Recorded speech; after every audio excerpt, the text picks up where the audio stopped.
Assalamualaikum warahmatullahi wabarakatuh. Alhamdulillah rabbil alamin wa bihi nasta'in ala umuri dunya waddin. Asyhadu an la ilaha illallah wahdahu la syarika lah wa asyhadu anna Muhammadan abduhu wa rasuluhu la nabiyya ba'dahu. Allahumma ij'al hadha fi mizan hasanatina yawmal qiyamati ya arhamar rahimin. Allahumma 'allimna ma yanfa'una wanfa'na bima 'allamtana innaka 'ala kulli syai'in qadir. Allahumma akhrijna min dhulumatil wahm wa sahhil akhlaqana bil hilm wa akrimna bi ma'rifatil 'ilm innaka 'ala kulli syai'in qadir. Amma ba'd. Adik-adik sekalian, mahasiswa dan mahasiswi yang dirahmati Allah Subhanahu wa taala, kembali kita lanjutkan pelajaran kita, yaitu tentang fikih penyelenggaraan jenazah. Kita sudah membahas tentang mukadimahnya, artinya hal-hal yang harus kita perhatikan ketika atau yang harus kita lakukan ketika berhadapan dengan orang yang sedang menghadapi sakaratul maut. Kemudian kita juga sudah membahas apa yang kita lakukan seharusnya ketika orang yang sedang sakaratul maut itu, orang yang sakaratul maut tadi sudah betul-betul meninggal, kemudian masuk ke tahap berikutnya, dimandikan, kemudian dikafani, dan malam ini kita bahas tentang as-salatu 'alal mayyit, menyolatkan mayat. Mungkin bagi kita yang melihat penyelenggaraan mayat dalam bentuk sholatnya itu mungkin masalahnya sederhana, tapi sebetulnya teorinya banyak, dalam artian hal-hal yang perlu diketahui dalam menyolatkan mayat itu banyak. Tapi kalau hanya terlihat prakteknya ini gampang, mudah. Maka yang kita bahas ini tentunya lebih banyak dari apa yang kita lihat dalam penyelenggaraan sholat jenazah. Baik, bismillahirrahmanirrahim. Seperti biasa saya akan menyampaikan per poin.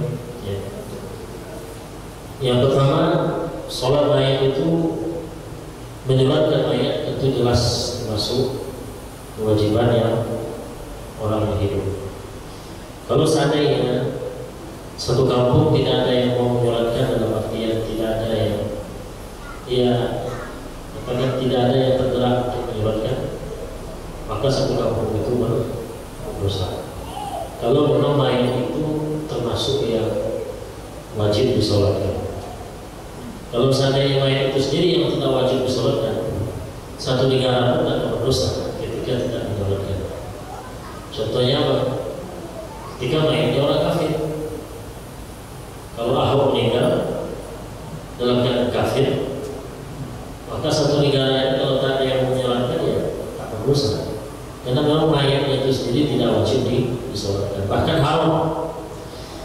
Baik, yang pertama itu yang pertama. Yang kedua, seperti sholat lainnya, sholat wajib, sholat sunnahnya, sholat mayat atau sholat menyolatkan mayat itu juga punya rukunnya, ya, punya rukun.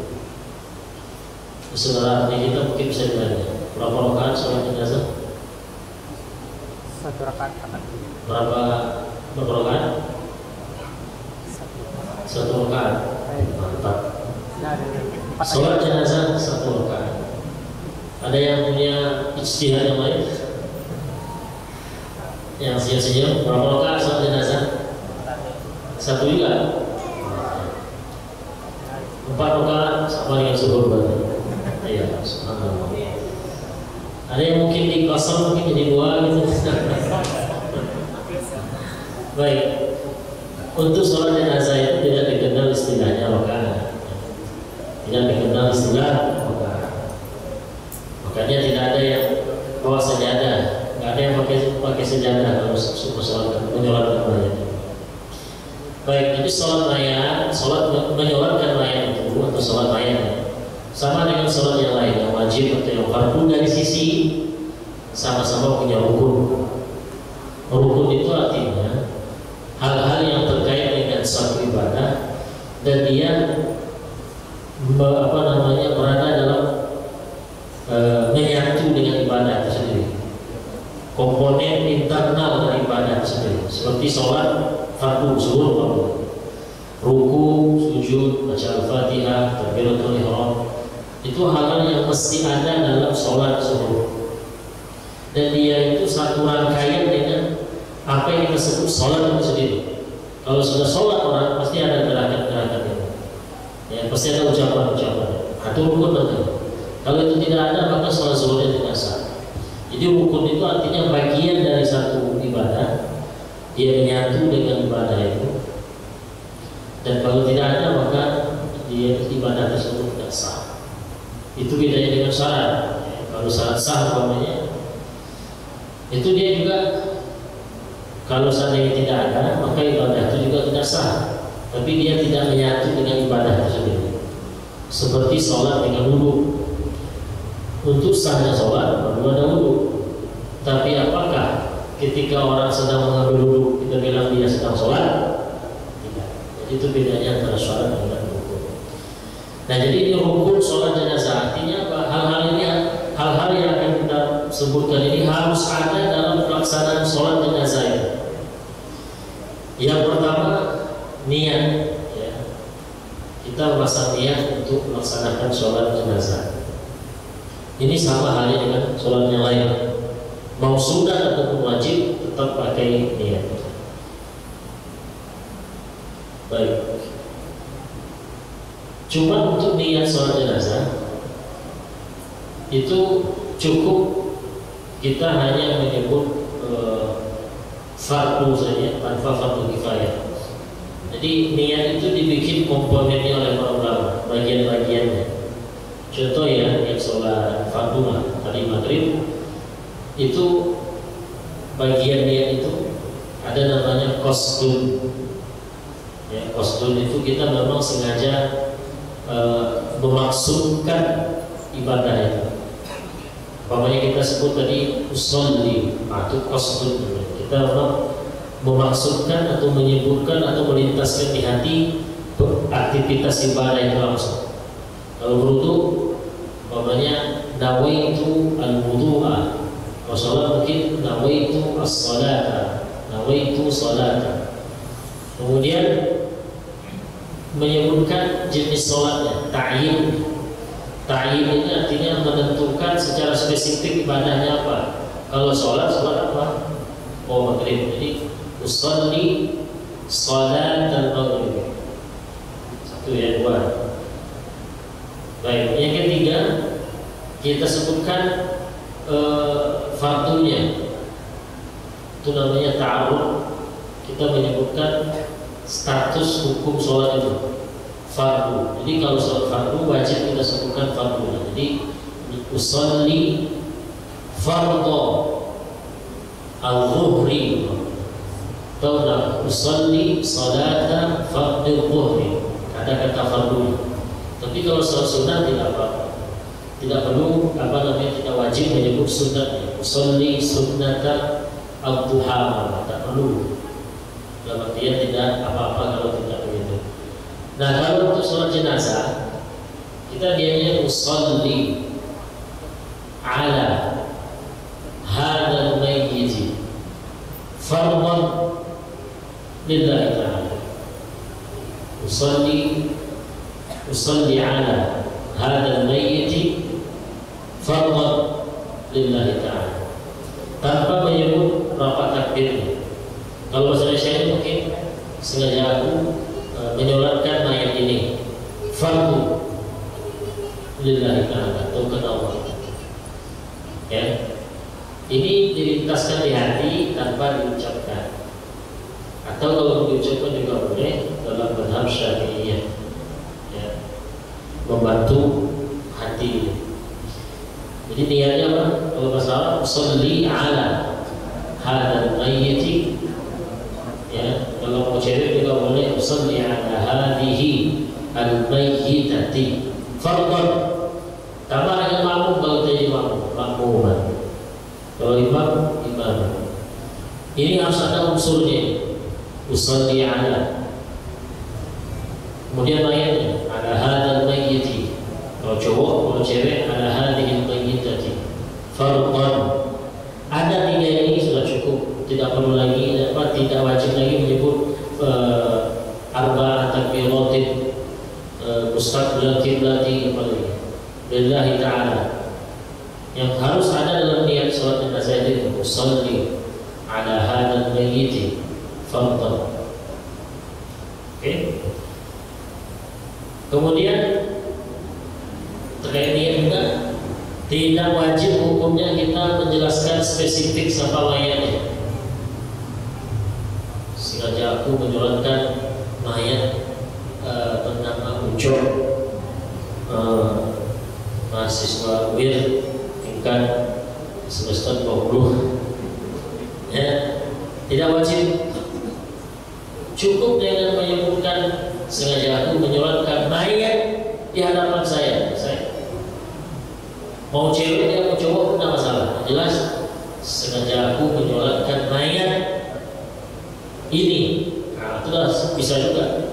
Sengaja aku menyolatkan mayat ini. Ininya itu yang kita maksud yang di hadapan kita. Selesai. Mau 2, mau 10 dia boleh, nggak apa-apa juga. 1 cowok 1 cewek, nggak apa juga. Sengaja aku menyolatkan mayat-mayat ini. Maksudnya depan kita sah. Jadi tidak perlu dan tidak wajib kita menyebutkan secara spesifik mayatnya siapa. Jenis kelaminnya bencong, banci, cewek, cowok, muda, tua, boleh. Namanya WNI atau WNA, tidak cebok, cebi atau kampret. Ya, tidak perlu. Ya, baik. Orang mana, Wacu, Minang, Batak. Ingat ini yang penting. Innamal a'malu binniyat. Sahnya niat itu, sahnya ibadah itu, sahnya amal ibadah itu tergantung niat. Jadi kalau kita pakai ini, semua ulama sepakat yang beribadah harus pakai niat. Ya. Baik. Sekarang bagaimana kalau ada orang yang justru dia jelaskan spesifik, ternyata salah. Saya menyolatkan mayat, ikut menyolatkan mayat, jadi makmum ya. Saya nggak tahu tadi siapa tadi dihubungkan mayat, cewek atau cowok. Dalam hati saya, sengaja aku menyolatkan mayat perempuan ini. Sengaja aku menyolatkan mayat perempuan. Titik. Ya. Oh, ternyata laki-laki. Salah, apa namanya, tidak sah ya. Tapi kalau pakai isyarat, sengaja aku menyolatkan mayat perempuan ini atau di hadapan saya itu, ternyata salah, ternyata laki-laki. Kata ulama Syafi'iyah ini nggak apa-apa, karena ada kata isyaratnya ini. Jadi itu jadi penolong sebetulnya. Itu jadi penolong ketika kita menyebut mayat perempuan rupanya laki-laki. Jadi dengan ada kata isyarat itu bisa menyelamatkan. Maka jalan selamatnya tak perlu dijelaskan secara spesifik. Kemudian kalau seandainya mayatnya itu banyak jumlahnya, apalagi tak perlu sebutkan, minta daftarnya pula. Ustaz, minta daftar nama Ustaz mayat 10 orang. Atau yang tembak di masjid New Zealand itu 40 orang. Ustaz ini ada Michael, John. Cukup sengaja aku menyolatkan mayat-mayat ini. Dan kita biasanya untuk menunjukkan jamaah itu kan diulang ya kata-kata itu. Buku, sebuah buku tunggal. Kalau jamaah buku-buku, itu cara kita atau kaidah bahasa kita untuk menunjukkan jamaah dengan mengulangnya. Sudah ulang juga. Sengaja aku menyolatkan mayat-mayat ini. Ini itu yang kita maksudnya. Jadi tidak perlu menyebutkan jumlahnya berapa mayatnya di depan, jenis kelaminnya apa dan sebagainya. Paham? Oke, ini kan ini yang tidak kita lihat ketika kita melihat orang melaksanakan sholat jenazah. Karena ini teorinya, ya. Kita hanya melihat orang sholat aja. Sementara ini ketentuannya, niat. Pertama tadi apa niatnya? Ya, tidak perlu kita cukup menyebutkan yang bagian fardunya saja tanpa menyebut fardu kifayah. Ya, kalau misalnya saya usul di ala dan mayyiti fardhan, sengaja aku menyolatkan mayat ini fardu. Baik, kemudian rukun yang kedua berdiri. Ya, bagi yang sanggup, ini sama dengan sholat yang lain. Berdiri bagi yang sanggup. Bagi yang tidak sanggup berarti boleh. Yang ketiga rukunnya adalah 4 kali takbir. 4 kali takbir. Kalau seandainya lebih bagaimana? Yang lebih maka sholatnya tidak apa-apa, alias tidak batal. Oke. 5 jadinya, kalau 4 maka sholatnya tidak batal, sholatnya sah. Kemudian bagaimana kalau imamnya yang nambah? Imamnya 5 jadinya. Maka yang jadi makmum tidak boleh mengikutnya, tidak boleh ikut takbir tambahan yang dari imam tadi. Yang kelima yang dibaca oleh imam. Kita selaku makmum gimana? Boleh langsung salam, dulu kita potong imam itu assalamualaikum. Kita sudah empat kan? Assalamualaikum warahmatullahi wabarakatuh. Atau kita tunggu imamnya. Imam. Kemudian tapi jangan pernah diucapkan kemudian empat. Tunggu sampai nanti selesai imam bilang assalamualaikum, kita baru ikut assalamualaikum. Kalau seandainya kurang gimana ya? Tambah. Ditambah. Kemudian yang berikutnya yang keempat rukunnya membaca surat Al-Fatihah. Membaca surat Al-Fatihah setelah takbir yang pertama. Jadi niat itu kan kita baca ketika kita membaca takbiratul ihram. Allahu Akbar. Dalam menentang itulah kita baca niatnya. Ya.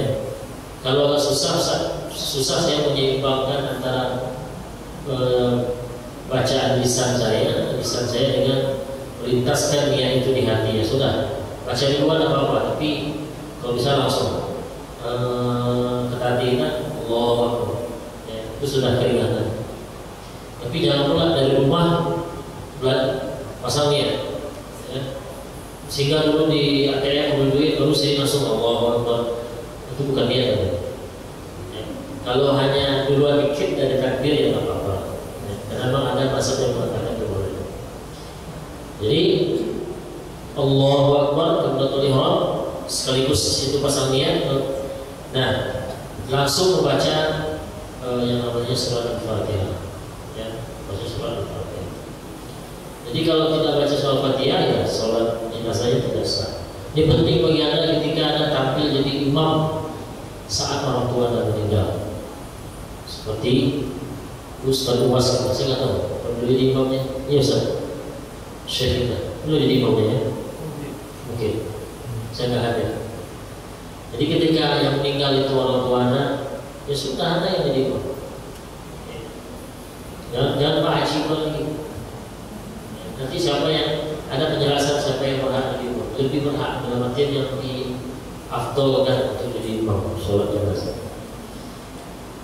Kemudian yang kelima rukunnya membaca salawat pada Nabi setelah takbir yang kedua.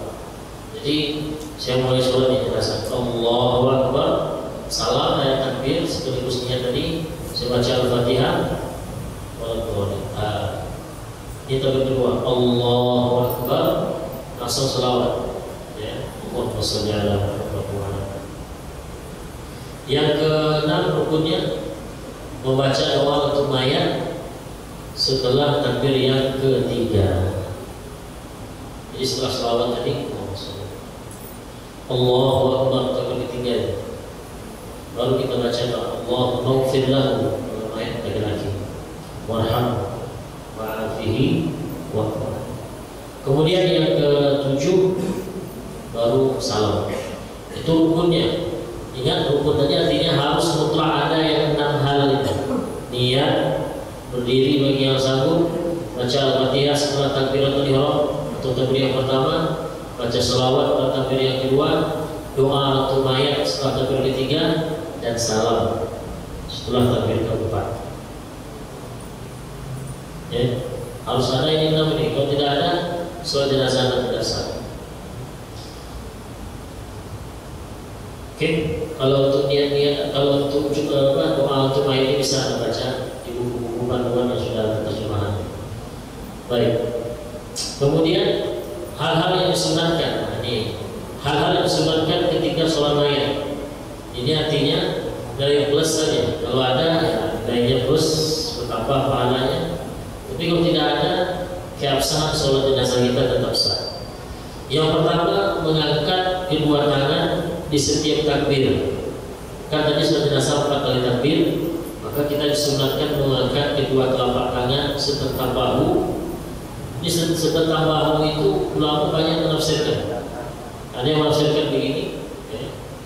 Kalau Imam Syafi'i dia kumpulkan semua riwayat hadis yang dikumpulkan sehingga dia memahaminya seperti dijelaskan oleh para ulama Syafi'i begini. Ini ujaris tentang dengan daun telinga ke bawah, yang atas ini dengan ini gaya. Makanya kiai-kiai yang ustaz kita yang Imam Syafi'i itu gaya caranya. Karena mereka lebih banyak, karena yang dibacanya terus sama dengan buku mazhab Syafi'i. Ya, kalau Anda baca buku Syafi'i pasti situ. Ketika hadwa kibai setentang dengan dua bahunya, dijelaskan, ditaswirkan, digambarkan seperti apa setentang bahu. Mereka menggunakan tafsir, menggunakan deskripsi atau katakanlah penjelasan Imam Syafi'i. Ada yang kiai begitu. Sebelum lihat, kalau ada kiai berarti kiai milenial. Artinya kiai nanti mungkin dia memakai bahasa lain atau memakai tafsir yang lain. Saya saja. Yang pulang ke arah itu. Jadi disunatkan baca takbir mengangkat kedua telapak tangan setentang bahu setiap takbir. Kemudian juga disunatkan membaca ta'awudz. Jadi setelah takbiratul ihram itu Allahu Akbar. Nah, kita mau coba nih. Baca ta'awudz itu namanya ta'awudz. Sunatkan. Kalau tidak ya enggak apa-apa. Kemudian disunatkan kita membaca ta'awudz itu sir. Ya, sir itu artinya tidak dijaharkan, pelan-pelan. Baik imam ataupun makmum. Anda pernah lihat imam salat jenazah baca jahar? Allahu Akbar. Bismillahirrahmanirrahim. Ya, imam ataupun makmum dalam salat jenazah itu disirkan baca. Kalau dia tak sirkan gimana? Sah juga. Tapi orang masa pengaruhnya. Kalau yang sebelah bid'ah, karena salaf tidak pernah melakukan. Kemudian disunatkan apa lagi? Kita disunatkan mensirkan bacaan A'udzubillah. Kemudian juga mensirkan bacaan-bacaan seperti bacaan Al-Surah Al-Fatihah atau bacaan salawat Nabi. Kemudian doa untuk mayat, itu semua bacaan disunatkan kita sir, termasuk takbiratul ihram. Allah. Sir itu artinya kita saja yang mendengarnya, ya, kita saja yang mendengarnya. Kalau Anda tak dengar, orang lain tak dengar, berarti Anda nggak baca ya. Berarti itu Anda nggak baca. Ya, ada juga orang seperti itu. Ada yang parah lagi, dia bibirnya nggak bergerak. Biasa. Karena Al-Baqarah Al-Fatihah itu dibaca, qiraah itu artinya dia dibaca dengan lisan.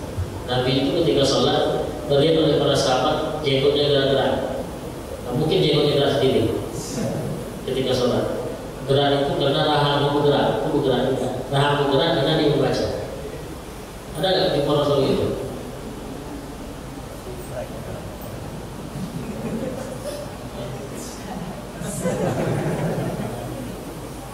Ada. Kalau ada teringat aja. Kemudian jadi surat yang berikutnya adalah termasuk doa untuk mayat ya, doa untuk orang mukmin juga nanti yang hidup atau yang mati. Kita juga dianjurkan untuk membaca sir. Kemudian tidak membaca doa iftitah, ya. Tidak kita dianjurkan membaca iftitah. Kenapa? Karena pada dasarnya sholat jenazah itu dipercepat. Karena kita dalam konteks ya cepat, macam lain kita lagi, ya. Termasuk juga yang disunatkan kita tidak baca surat yang lain, baca pula soal Waqiah. Ya, baik. Litulihima kata Syekh Zakaria Al-Ansari. Wa salatul janazah mabniyatun 'ala takhfif. Salat jenazah itu prinsipnya ya dipersingkat, diperingan. Maka yang tambah-tambah kayak baca surat, ya, baca Iftitah itu sunatkan tidak dibaca. Kemudian disunatkan kita membaca setelah takbir yang ketiga. Artinya kan takbir yang ketiga tadi rukun yang keberapa tadi? Yang kita diwajibkan membaca doa untuk mayat, ya. Allahumma ighfir lahu warhamhu wa'afihi wa'fu anhu, ya. Nah, setelah itu kita dianjurkan baca doa yang seperti ini. Allahumma ighfir li hayyina wa mayyitina wa syahidina wa ghaibina wa saghirina wa kabirina wa dzakarina wa unthana, dan seterusnya. Itu bisa Anda baca di buku-buku yang sudah bahasa Indonesia. Itu dianjurkan. Kalau tak baca doa itu ya nggak apa-apa. Ya, cukup dengan ketika takbir ketiga Allahu Akbar, Allahumma ighfir lahu. Nah, sudah selesai. Intinya doa untuk mayat. Allahumma ighfir lahu. Ya Allah, ampunilah mayat. Selesai. Sudah selesai. Jadi kalau mau lebih sempurna, baca yang lengkap itu kemudian tambah dengan doanya. Kemudian disunatkan juga kita membaca ya doa pada yang setelah takbir yang ketiga itu. Apabila mayat yang anak kecil, kita dianjurkan juga baca doa khususnya. Allahumma ja'alhu faratan li abawaihi, dan seterusnya. Itu bisa juga membaca dan dihafal. Kemudian dianjurkan juga kita membaca doa setelah takbir yang keempat. Biasanya apa kita baca? Allahumma la tahrimna ajrahu wa la taftinna ba'dahu wa fir lana wa. Itu sunat itu. Saya ketika sholat jenazah di Mesir, awalnya saya kira ketika imamnya sudah takbir keempat, ya Allahu Akbar, Assalamualaikum, bingung saya. Ini nggak sempat baca Allahumma la tahrimna ajrahu wa la taftinna ba'dahu. Ini kan doa. Ternyata ini sunat, maka mungkin mereka tidak memakai. Jadi yang heran nanti ketika imam sholat jenazah setelah takbir ketiga langsung dia salah, takbir keempat langsung dia salah. Nah, itu yang heboh lah. Itu hukumnya sunat saja membaca doa Allahumma la tahrimna ajrahu wa la taftinna ba'dahu. Baik. Sekarang bagaimana kalau kita telat, ya telat datang, imamnya sudah takbir ke berapa? Takbir ke? Oh maaf, nanti poin berikutnya. Poin yang sekarang adalah bagaimana kalau ada makmumnya itu memperlambat. Allahu Akbar. Ya, perlambat. Sengaja diperlambat. Sehingga nanti imamnya itu sudah takbir lagi Allahu Akbar, dia masih juga. Lalu imam itu hanya takbir kedua kalinya, artinya ketiga Allahu Akbar, batal salatnya.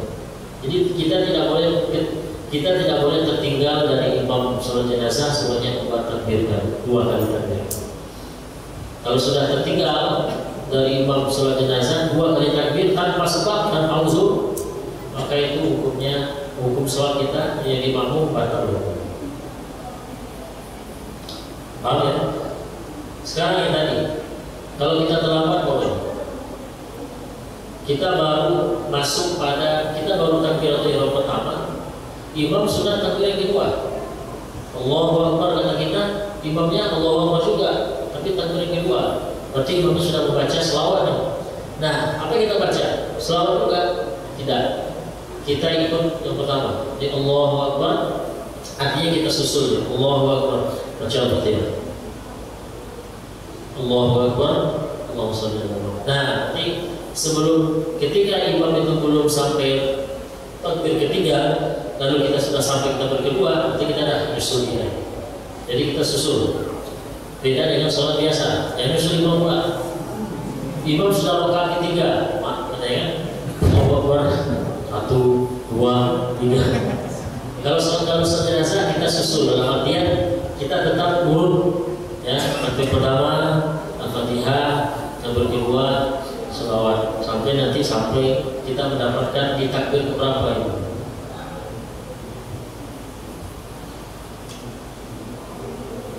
Nah, bagaimana kalau seandainya kita baru takbir pertama, imam sudah takbir ketiga, sehingga tak tersusul, ya? Kita takbir kedua saja imam sudah Assalamualaikum warahmatullahi. Nah, itu sama seperti sholat biasa. Kita lanjutkan sisanya. Jangan pula duluan deh. Kan saya bingung kita. Karena itu jangan terjadi juga. Sekali terjadi bingung. Mana yang hukumnya? Bingung deh. Nah, itu kan ya. Maka kalau ini terjadi, nanti dia pertama. Ketika kita terlambat, kita susul imam, tapi nggak tersusul. Karena imam sudah di takbir ketiga. Sekali takbir lagi, ya salam dia lagi. Nah, sudah kita lanjut ke sisanya. Baik, kemudian, nah baru kita masuk ke syarat sholat jenazah. Kalau tadi rukunnya, di hadis nanti nggak ada syarat rukun, nggak ada syariat. Syarat dan syarat dengan rukun itu terminologi yang dibuat oleh para ulama. Sama dengan istilah hadis, ini pakar hadis. Tidak ada istilah para sahabat nggak kenal hadis marfu', hadis maqtu', hadis mauquf, nggak ada. Ya, tidak ada. Tapi itu dibuat oleh para ulama untuk menjelaskan apa yang terjadi, apa yang dimaksud oleh, ya katakanlah para sahabat itu sendiri. Begitu juga istilah hukum syarat itu tidak ada di hadis dan tidak ada di Quran. Ini hanya terminologi. Baik, sekarang syaratnya, syarat tentunya supaya sholat jenazah kita itu sah harus memenuhi syarat-syarat ini. Syarat-syarat ini dia bukan internal, bukan bagian, bukan komponen inti sholat itu, tapi dia di luar. Seperti tadi kalau untuk sholat syaratnya adalah untuk aurat, menghadap kiblat, wudu, suci dari hadas dan najis. Nah, ini sholat jenazah ini apa syaratnya supaya sah nanti? Artinya ketika kita mau melaksanakan sholat jenazah, apa yang kita harus penuhi? Ini sebelum kita kerjakan. Yang pertama, mayatnya harus suci dulu, artinya sudah dimandikan dulu atau ditayamumkan ketika memang kondisinya dia hanya bisa ditayamumkan. Jadi kalau sholat mayatnya belum dimandikan atau belum ditayamumkan, ujung-ujung mau sholat sholat dulu lah, nanti kita mandikan, nggak bisa, tak sah sholat jenazah. Ya. Maaf itu sudah masuk, tapi saya tambah, saya ralat dulu sebelumnya. Syarat sah sholat jenazah sama dengan syarat sah sholat yang lain. Seperti suci tempatnya, tempat itu suci, baju kita suci yang kita pakai, ada kiblat, menutup aurat. Pokoknya apa syarat sah sholat yang lain selain jenazah itu juga menjadi syarat sah sholat jenazah. Plus, nah yang plus ini tadi yang pertama, jenazahnya harus sudah dimandikan atau ditayamumkan pada ketika memang mayat itu hanya bisa ditayamum. Bagaimana kalau mayat itu ternyata tidak bisa dimandikan tetap bisa ditayamumkan? Kalau di kitab ini dicontohkan mayat itu masuk dalam terperosok dalam lubang yang nggak bisa diangkat-angkat. Ya. Jadi mayat itu mungkin mayat dijepit sehingga tak bisa artinya sudah berusaha untuk diangkat, dia tak bisa. Ya, berarti nggak bisa dimandikan nih. Ditayamumkan juga nggak bisa. Apakah disolatkan? Tidak disolatkan. Dan tidak disolatkan. Ya karena memang tak bisa dimandikan ya, tidak bisa ditayamumkan. Sebab syarat sah, baru sah kita menyolatkan mayat apabila mayatnya sudah dimandikan atau ditayamumkan. Maka kalau ada sebuah kondisi di mana mayat itu tak bisa dimandikan, tak bisa ditayamumkan, maka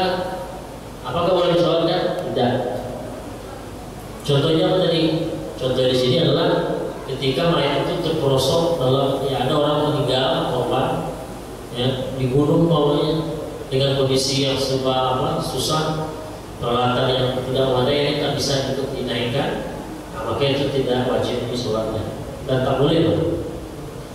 Yang kedua, kalau mayatnya hadir, itu kita tidak boleh berada di hadapannya. Maksudnya itu mayat yang harus mayat yang di hadapan kita. Kalau saya jalan mayatnya, ya mayatnya harus di hadapan saya, nggak boleh mayat di belakang. Yang makmum atau imam tidak boleh berada di hadapan mayat. Ya, di hadapan mayat. Kalau mayat di mayat, nanti mau di mana? Atau orang yang menjalankannya di mana? Di sini atau di sana? Di sana. Tidak boleh di sini. Imamnya di sini, nggak boleh. Tidak sah sholat jenazah. Baik, itulah syarat sah untuk menyolat, syarat plus untuk menyolatkan mayat. Kemudian makruh hukumnya kita menyolatkan mayat sebelum dikafankan. Ya, jadi belum dikafankan lagi dan sholatkan, itu makruh hukumnya. Beda dengan tadi dimandikan. Kalau mayat disolatkan tanpa atau sebelum dimandikan, sah sholat mayatnya. Ini enggak, udah mandikan sudah, tapi belum dikafani, ya ditutup itu aja pakai tikar namanya bawah, langsung sholatkan, sah sholatnya, sholat mayatnya, cuma makruh. Kemudian sholat mayat itu, ya baru memadai apabila yang menyolatkannya laki-laki minimal 1 orang. Minimal 1 orang laki-laki. Kalau ada satu kampung ada cowok satu, cewek semua, ya sudah, itu mau cewek lah. Tapi tidak, di kampung itu ada cewek ada cowok, ya. Yang menyolatkan mayat ini perempuan saja, tak ada laki-laki, tidak sah. Ya, pula. Kemudian wajib wajib menyolatkan mayat sebelum dikuburkan. Jangan coba-coba menguburkan mayat sebelum disolatkan. Oke, bagaimana kalau seandainya sengaja dikuburkan, apa boleh orang ketika itu kuburnya, maka berdosalah orang-orang yang ada di situ. Lalu gimana caranya? Ya tetap bersolatkan. Caranya gimana? Dibongkar lagi? Tidak, cukup sholatnya di kuburnya. Ya, ini kuburnya, sholatkan di situ. Ada kiblat, sholatkan di situ. Jadi menyolatkan mayat itu di kuburan tanpa dibongkar lagi dalam konteks itu, ya. Atau terlupa umpamanya, wah belum disolatkan, mana dikuburkan? Ya sudah, kita sholatkan dia di kuburnya, artinya di atas.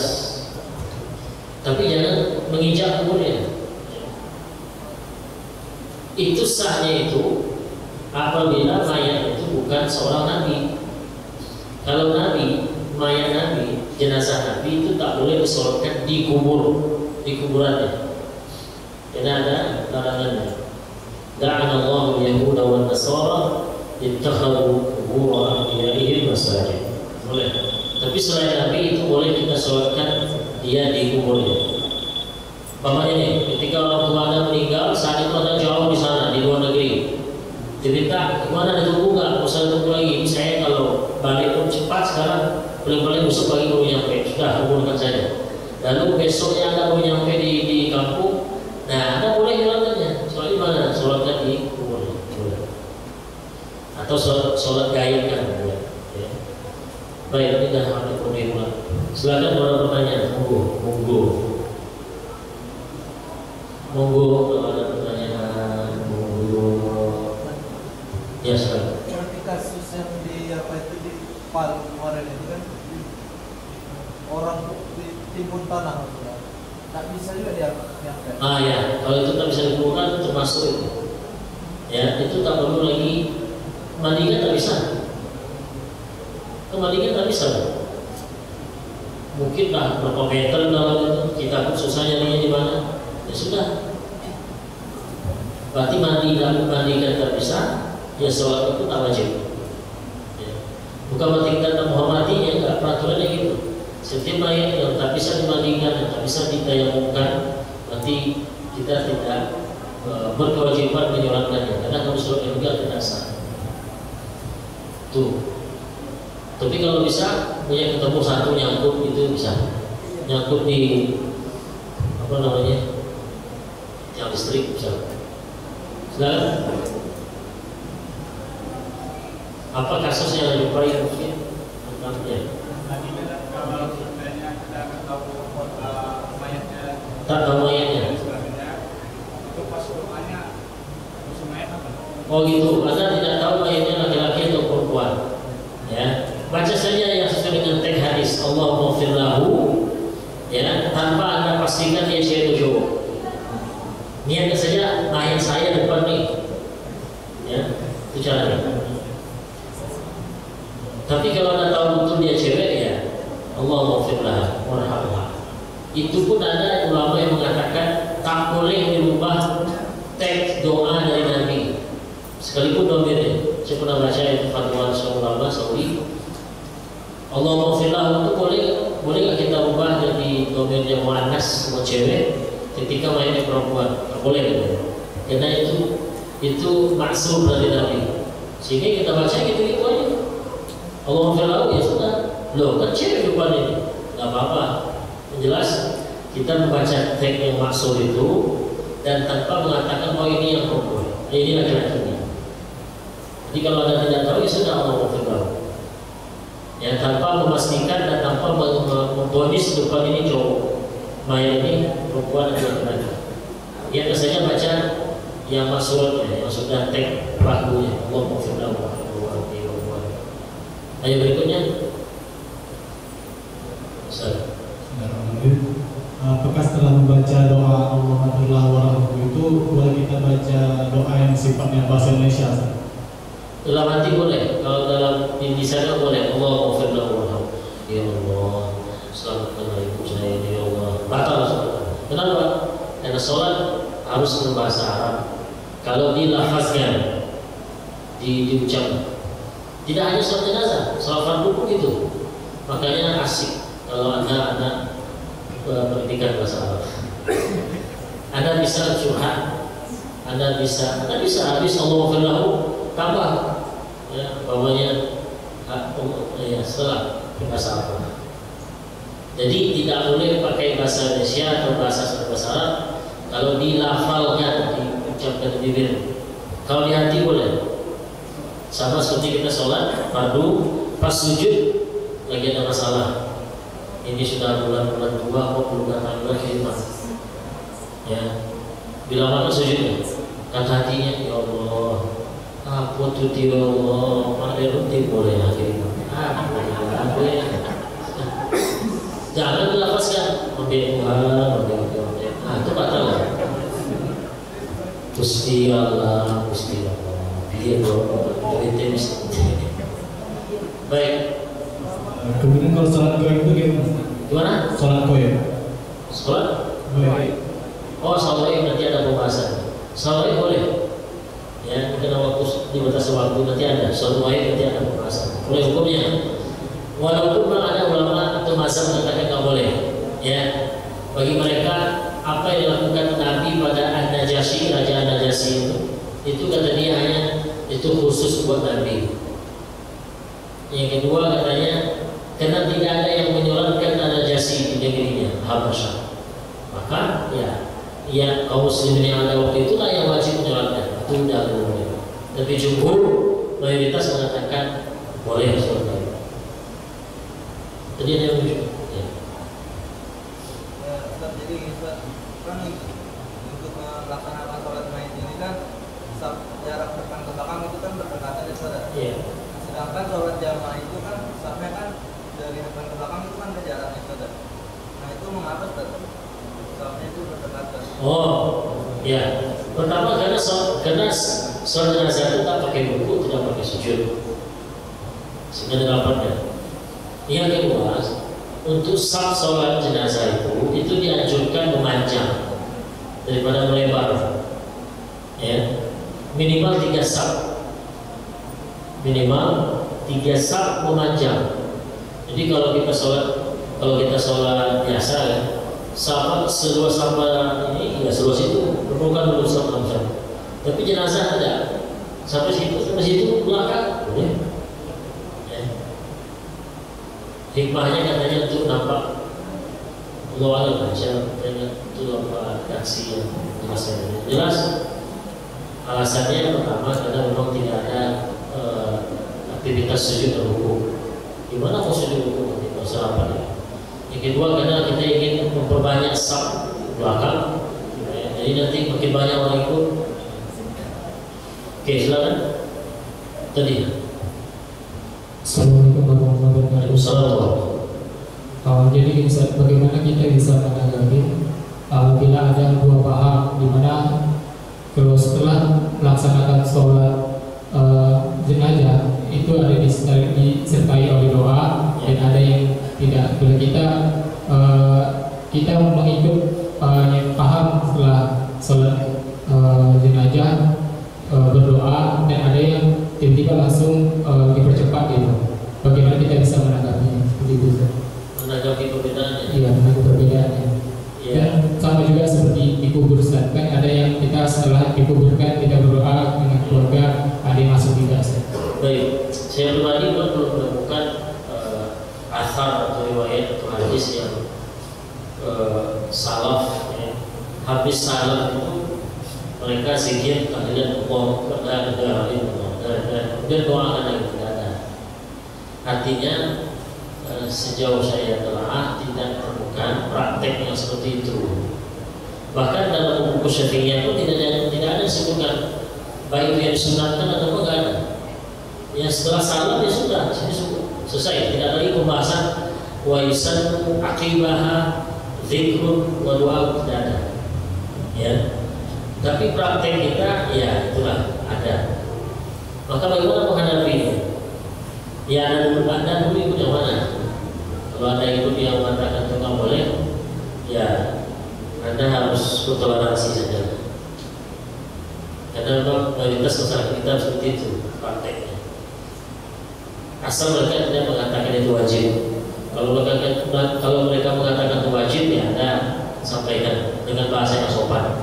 Pak, setahu saya dalam mazhab Syafi'i, buku mazhab Syafi'i ini tidak ada yang menganjurkan itu. Tak ada juga. Kalau zikir habis sholat ada, sunnah dan banyak buku fikih Syafi'i. Itu mungkin istihadnya, bukan istihad juga ya. Mungkin itu semacam pandangannya. Saya bingung juga. Bisa baca sejarah yang pernah muncul.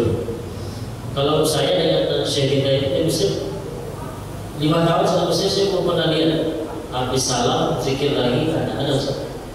Pernah lihat? Tak juga sama. Jadi memang ini praktek khusus di masyarakat kita. Dan cara menghadapinya tadi itu, ya kita menggunakan dalil selagi tidak ada kaidah, selagi tidak ada yang melarang, ya secara shar'i tentang kegiatan seperti itu, ya kita bertoleransi lah, kecuali perbuatan itu sudah ada yang terlarang. Tapi sebaiknya kalau Anda jadi imam di daerah yang seperti itu, ikuti saja. Padahal ada tujuh macam-macam. Sempat masyarakatnya astagfirullah dan sah-sah saja. Kenapa? Tak tahlilan dia harus sholat itu.